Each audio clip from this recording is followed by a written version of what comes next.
Stretnutie jubilantov, ktorí oslávili svoje okrúhle narodeniny, prebehlo vo veľkolepom duchu. Mesto pripravilo pre jubilantov kultúrny program a primátor s viceprimátorom odovzdali oslávencom kvietok a malý darček.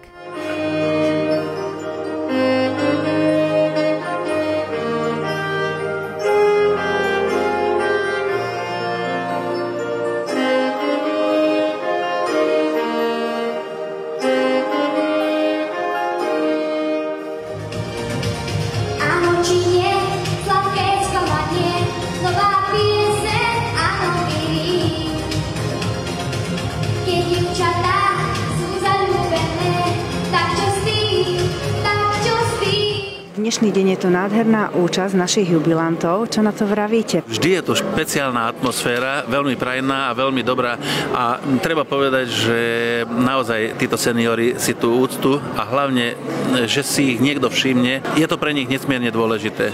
Každoročne sa tu s nimi takto stretávame a tie momenty, keď k ním človek pristúpi, odovzdá tú ružičku, samozrejme ani sa nejedná veľmi o ten drobný darček, ale o ten moment, že niekto na nich myslí. Myslím si, že to je to najdôležitejšie pre nich a ja som nesmierne rád, že z roka na rok môžeme takto pozdraviť našich jubilantov. Máme tu aj jednu storočnú dámu, ktorá oslávila 100 jubileum. Sedela pri poslednom stole a keď som k nej prišiel a povedala mi, že ale ona má 100, ona nemá ani 80, ani 90 a je tu s nami, to je úplne fantastické. Je to úžasný pocit, z času na čas sa nám ešte zadarí nejakému jubilantovi s takýmto okrúhlym výročím zablahoželať, ale naozaj vidíme v dnešnej uponáhľadnej dobe, že je to naozaj zriedkavé a v takej kondícii, s kým sa môžete ešte aj porozprávať, naozaj si vymeniť zo pár viet, je to úplne úžasné. Ja samozrejme mám radosť z toho, že mnoho z našich seniorov je naozaj v dobrej kondícii, sa usmievajú, tešia sa na tento sviatok, prinesú ich rodinní príslušníci, deti, vnúčata, mnohí sem prídu sami, mnohí ešte aj na bicykloch a naozaj je to jedinečná oslava a jedinečný deň, keď aspoň takýmto spôsobom ich môžeme poctiť a uctiť si ich a poďakovať sa im za všetko to, čo za svoj život urobili. Osláva jubilantov prebiehala v priateľskej a srdečnej atmosfére, kde sa spomínalo na minulosť a zároveň sa oslavovali životné úspechy.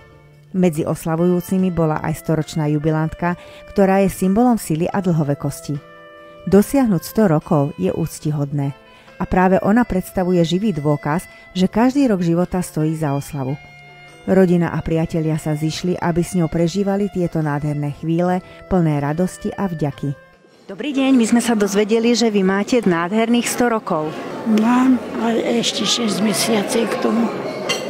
Takže som prežila v marci 100 rokov. Mali ste nejakú špeciálnu stravu, alebo ste prevažne cvičili, alebo ako ste dosiahli tento krásny vek? Ako život išiel, tak sme tak žili.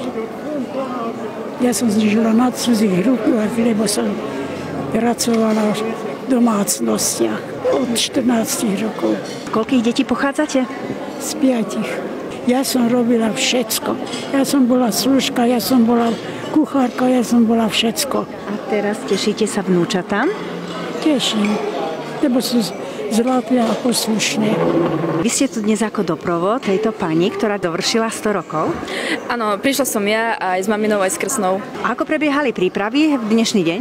Tak akože babka je celkom samostatná, čiže my, kým už sme prišli, ona bola nachystaná, naraňajkovaná a jediné, čo sme jej pomohli, tak akože trošku už má problém akože s tou chôdzou, takže ako do auta sme ju dostali, ale okrem toho ako celkovo samostatne. A čo hovoríte na túto myšlienku, ktorá sa pravidelne každoročne organizuje pre týchto jubilantov? Tak ja si myslím, že ako určite je super, hlavne tým, že veľa týchto starších ľudí už ako, nechcem povedať, že nevychádza z domu, ale nemá na to až toľko dôvodov, čiže toto je možno tiež pre nich taká motivácia, že ísť niekam, že proste byť vonku, že proste vedia, že je to pre nich. Stretnúť sa so svojimi blízkymi známymi. Áno, hej, napríklad aj teraz sme videli tuto vedľa babky sedeli a veľakrát akože z iných stolov za sebou chodili, že proste poznali sa, že aj ich to úprimne tak potešilo, jeden pán sa tu je rozplakal, takže určite to je pre nich akože super. Koho doprevádzate dnes? Svoju mamičku. A to ste sa dlho pripravovali? tak príprava bola od včerajška, ale ona sa veľmi tešila na túto akciu a som rada veľmi, že mesto Nové Zámky, samozrejme zamestnanci na čele s pánom primátorom, že vedia pripraviť takéto krásne posedenie pre tých starých ľudí, ktorí si to nesmierne vážia a ona to bude ešte spomínať a spomínať. Ako sa vám páči? Áno, pekné je, dobre je. No. Vy ste dnešný oslavenec. Som 80-tník, áno, čerstvý. 80-tník. Ako dlho ste sa chystali na dnešnú akciu? Viete čo, psychika tam fúradovala, to je samozrejme. Ale tak čo už, len taká smutná radosť. Že vek pribúda. A hlava je zatiaľ v pohode, takže je to dobré. Stretli ste sa tu s veľa známymi? Milión, veľa ľudí tu mám, ani nestíham sa otáčať na rovesníkov mojich, aj tých starších, ale už pracoval som väčšinou tu v Nových Zámkoch, takže väčšinou sú tu aj kolegovia? Tak, aj kolegovia, aj kontakty, áno. Ako to oslavovali vaši rodičia? Keď bolo nejaké výročie rodičov, všetci sme sa zišli a spev taký, no, vedeli sme spievať, sme vedeli. Aké výročie dnes oslavujete? 90. A vy ste posledným športovcom Nových Zámkov? Áno, ostatní už nežijú. Teda menší sú ešte predchádzajúce. Dostal som len sám. Z tých 20. rokov, to je kedy 20. roky až do dnešného dňa. Akému športu ste sa venoval? Len futbal, bo to bol môj celý život. Koľkáte výročie dnes oslavujete? 90. Chodívate na takéto akcie pravidelne? Dosť áno, lebo dcerku som mala opernú speváčku. A ako sa vám páči v jazdierni? Veľmi je to pekné. Súhlasím s takýmito podujatiami a Nové Zámky skutočne sú veľmi po tejto stránke aktívne a takto len ďalej. Podujatie, pripravené mestom, bolo krásnym vyjadrením vďaky za roky a skúsenosti, ktoré jubilanti prinášajú do našej spoločnosti.